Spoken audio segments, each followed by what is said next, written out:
Hamma uy qurmoqchi bo'lganlarni qiziqtiradigan bir ajoyib savollar berishibdi. Fundamentni hozir quyib qo'yib, 1 yildan keyin uy qurishim kerak ekan, shu to'g'rimi deyapti.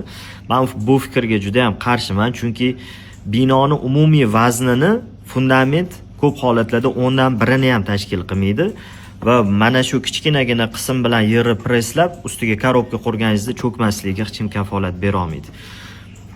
Uni o'rniga siz shunaqa apparatlari bor, yerni to'g'ri podgotovka qilib, fundament tushadigan joyi yaxshilab presslab, trambovka qiladigan apparatlar bilan yerni trambovat qilib turib, keyin qurilishni boshlaydigan bo'lsangiz, o'sha fundamentingiz 10 yil o'sha yerda yotib cho'ktira olmaydigan narsani bitta texnika 1 kun ichida cho'ktirib qo'yishi mumkin. Siz hech qanaqa cho'kishidan xavotir olmaysiz. Agar fundamentni qilib turib, keyin korobkani ko'tarsangiz, 2 yil yotadimi, 3 yilmi, korobka ko'targaningizda asosiy vazn keyin tushadi, cho'kadigan binoingiz baribir cho'kaveradi.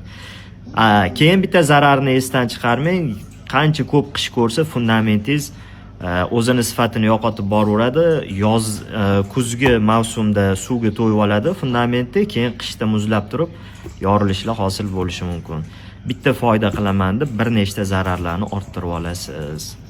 O'shaning uchun qurilish qilmoqchi bo'lgan tanishlarga jo'natib, podpisatsiya bosib, like bosib qo'yishni unutmaysizlar degan umiddaman.